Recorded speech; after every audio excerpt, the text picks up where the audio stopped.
After a long absence in 2024, we were able to go for our fourth trip to Isle Royale, but unlike previous trips, this time we decided to explore by canoe.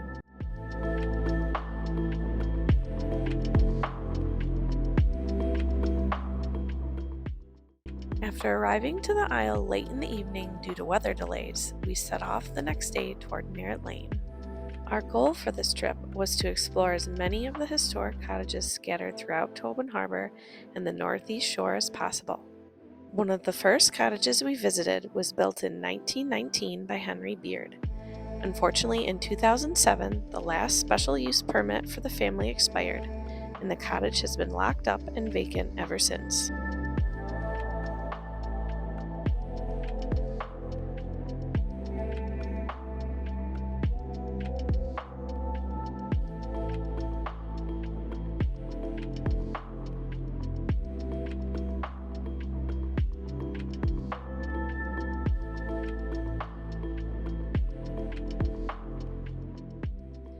The next cabin we visited was owned and built by Calvin Howe. In 1938, he declared his willingness to donate his land to the United States in exchange for a life lease for his wife and daughter. The last land use agreement expired upon his daughter's death in 2005, and the property has been slowly returning to the wilderness ever since.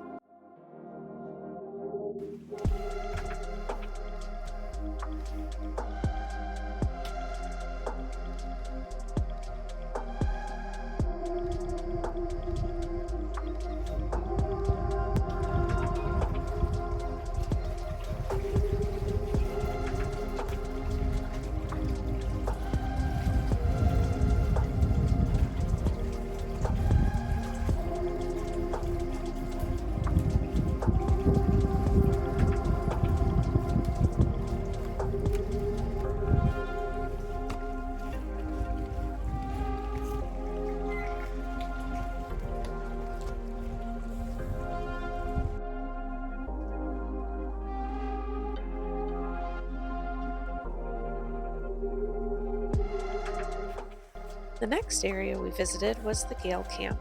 In 1932, Alfreda Gale purchased the property on Isle Royale, and 6 generations of the family has used the camp ever since. This property is still actively being used by the Gale family, who are able to continue using the site in exchange for upkeep of the buildings on the property.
Our next stop of the day brought us to the Merritt camp, where we were able to receive a personal tour from one of the family members. Like the Gale family, the Merritts are allowed continued access to the buildings from the National Park Service in return for upkeep of the structures on the property. Since it is situated in a designated wilderness area, all projects must be completed without the aid of power tools.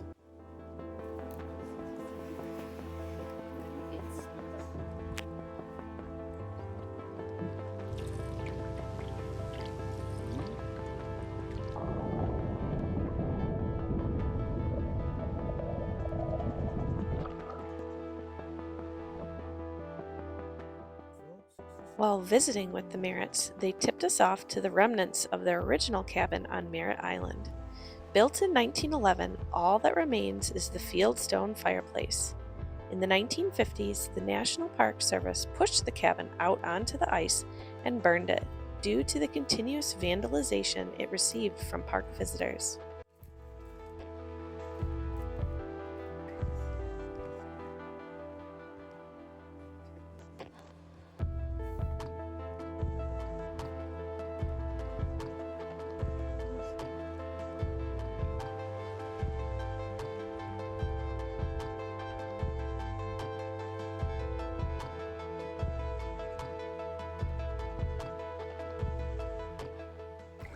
Before heading to bed, we decided to go for a sunset paddle on an unusually quiet Lake Superior.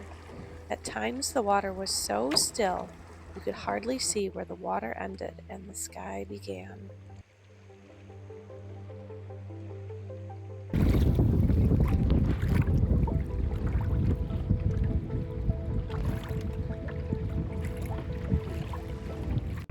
On day 3, we headed north toward Belle Isle to continue exploring the historical cabins in the park. Lake Superior was again fairly calm, and we made the decision to risk going around Blake's Point. This area is exposed to the fury of Lake Superior and is where the waters that have been pushed from either shores of Isle Royale collide to form some chaotic water. Luckily, we made it around without incident and were soon back in the protection of the many islands that make up the park. What's that white stuff above?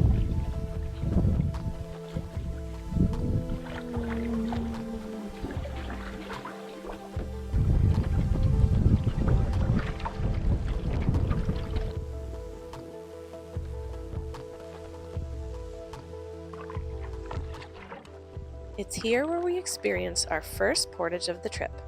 Lucky for us, it was an easy and flat hop over to the next bay.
Belle Isle was once one of the largest resorts on Isle Royale and boasted luxurious amenities such as a golf course, pool, tennis courts, and shuffleboard.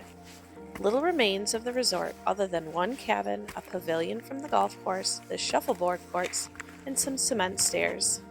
Like the Merritt cabin, most of the resort buildings were pushed out onto the ice and burned once the Isle became a national park.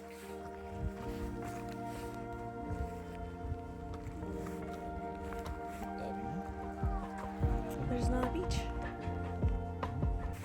We stayed 2 nights on Belle Isle, and while we weren't lucky enough to score a shelter for our first night, we did get a beautiful lakeside site for our tent.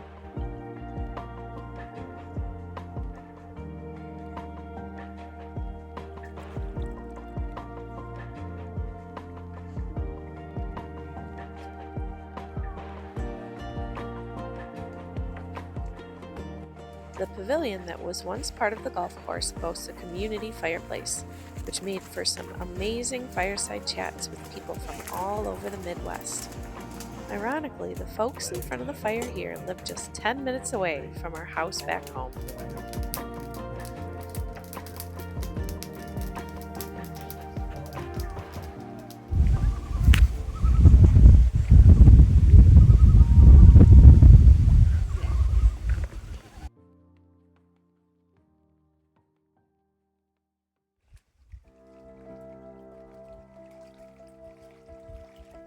After exploring the sole building left from the resort, we found what was left of the buildings that were burned in a nearby bay.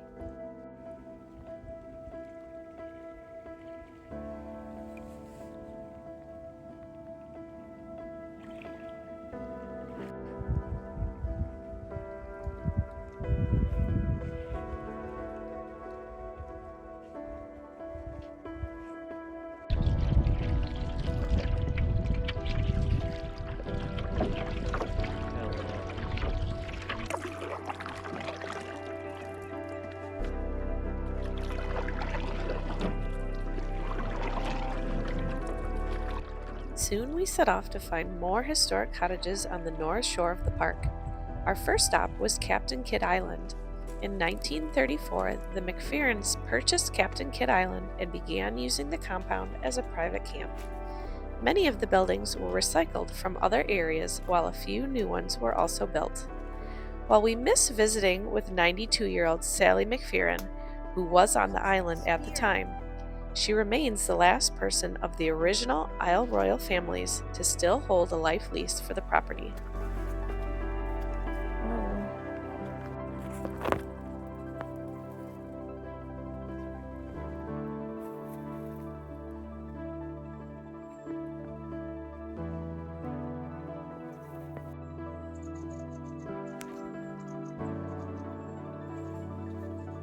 Quite the compound.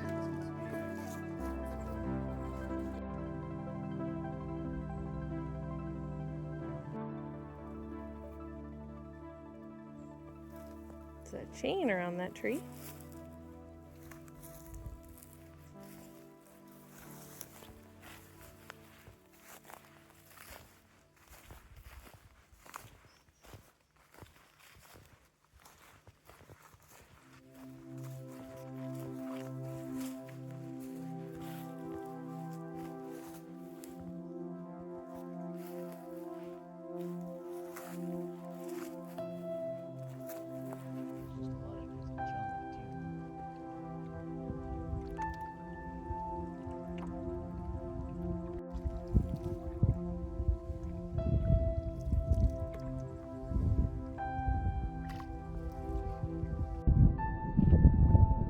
I think that's the dock.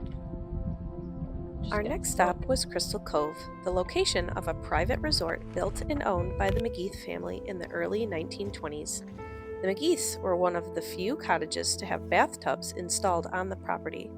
The National Park Service acquired the compound in 1939, and in 1958, the property was leased to the Johnsons, who were allowed to use the property as a commercial fishery. The buildings at Crystal Cove are similar in construction as the ones at Captain Kidd Island and were designed by the same builder. At the time we visited, it was obvious that work was being done by the Park Service to maintain the main lodge, so it's hopeful that the park will try to save this property instead of letting it succumb to the elements.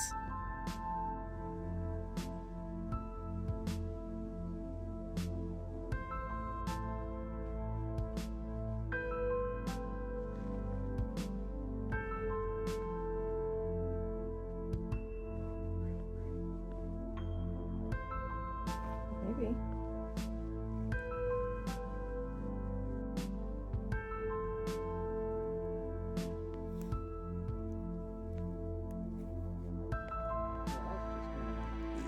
Yeah.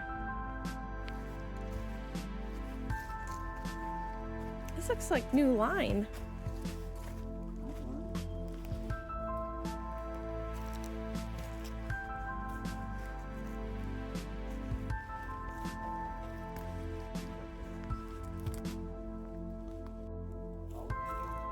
Yeah.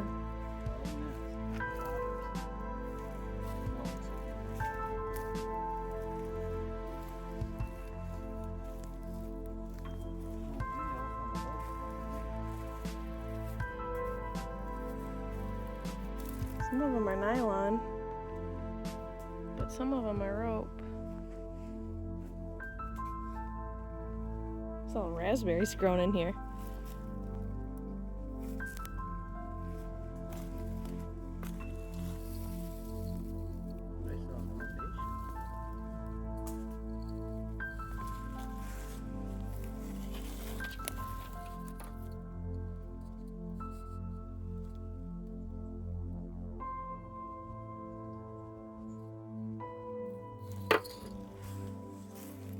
A mirror? Or what did you say? It was a boat window? Like a boat window.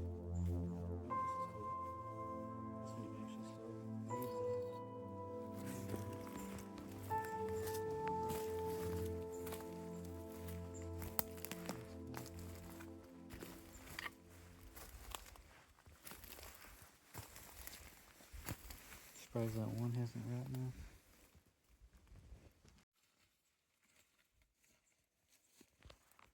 The day was getting hot, and we decided we had earned a little break from exploring. And since we had the place to ourselves, we decided to make good use of the dock at the cove.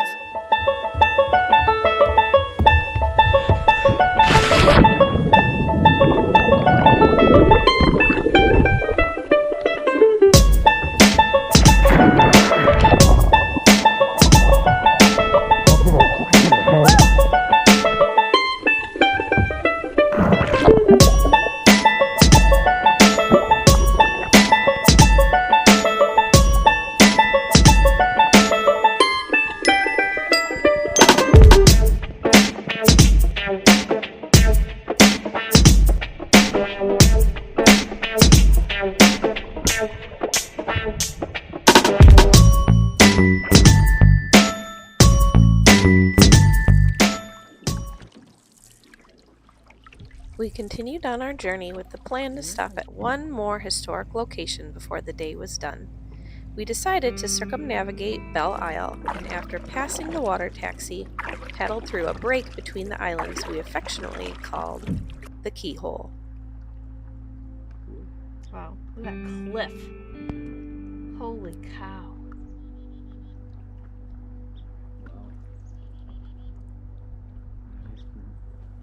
Super challenge.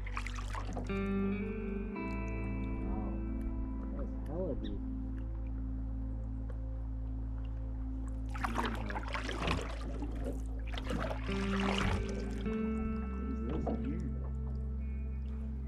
Our last stop of the day brought us to Johnson Island, once home to a commercial fishery. While several fishermen fished the waters associated with Johnson Island, only John Anderson and Herman Johnson families lived there. Anderson and Johnson fished the area from the 1880s to 1922 when Herman died.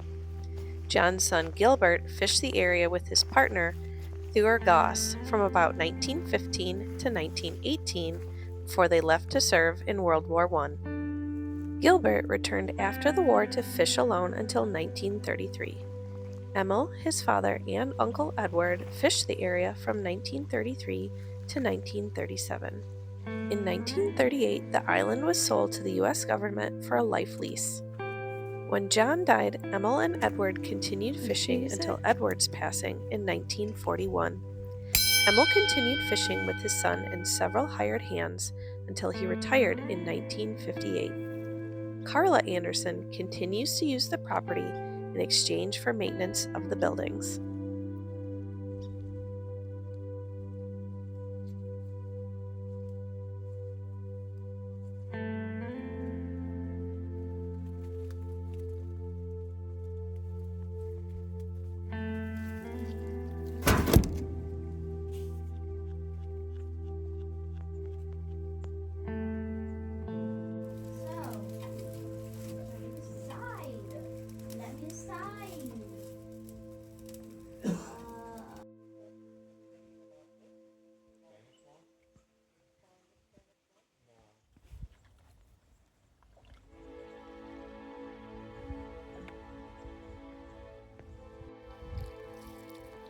Day 5 had us paddling to Duncan Bay to start heading back to Rock Harbor. We had 2 portages to cover to get there and took our time fishing, paddling, and relaxing for much of the day. Seeing as how we did it in one last time. That's kind of what I expected this time.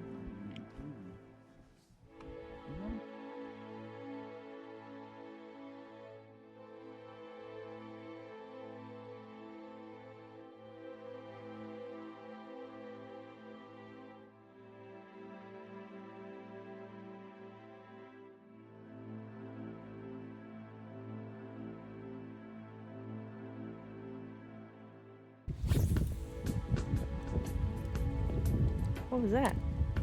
Was that a fish that just jumped? Nice pike. Nice pike. Come here, baby. Oh no! Bitch! God damn it! Oh!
While exploring Duncan Bay, we saw what we thought were 2 adult loons and 1 white loon chick. When we returned to Rock Harbor, we let a ranger know of our possible discovery, who was very excited to see our video and where we caught a glimpse of such a rare bird.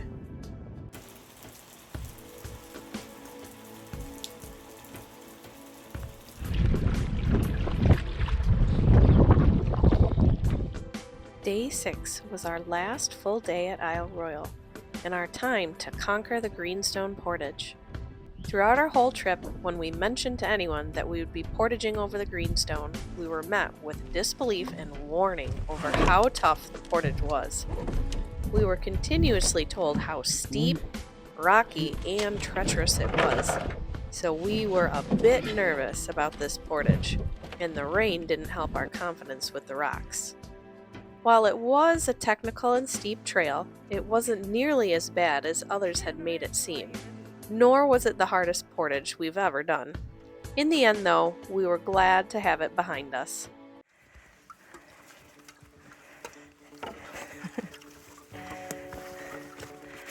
Oh my god. It's fine. We only have to go up this cliff. It's fine. It's like being in a rainforest.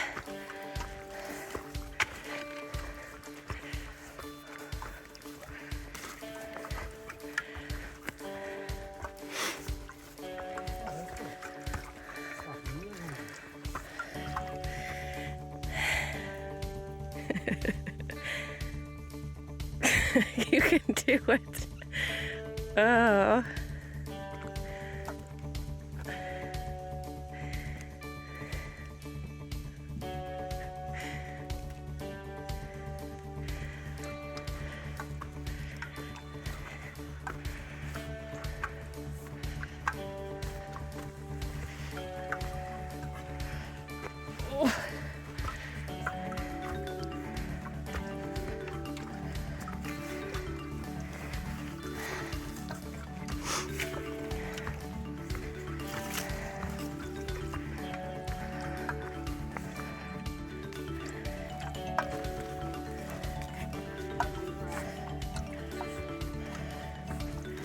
What rocks?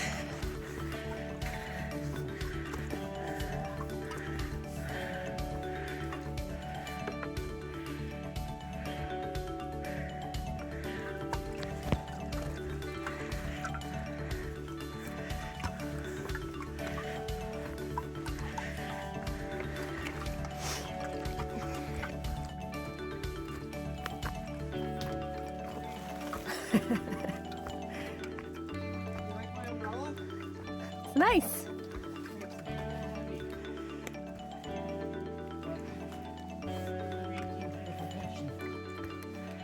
Mountain climbing with a canoe.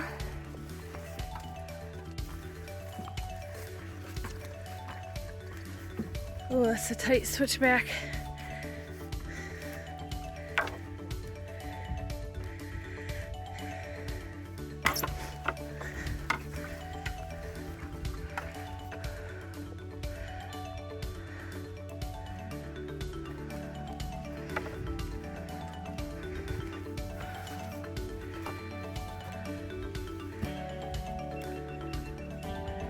She did. Oh. Oh, buddy.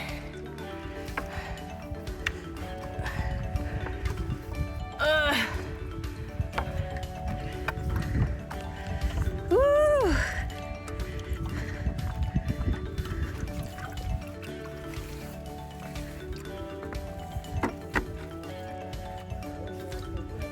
To the right.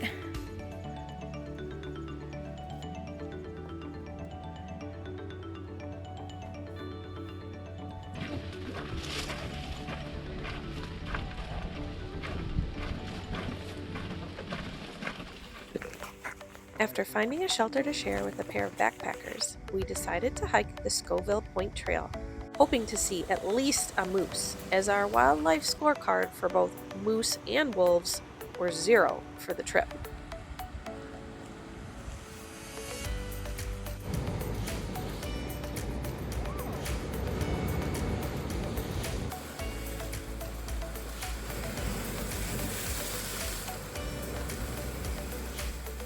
In the end, our wildlife scorecard stayed at 0, which was a first for us.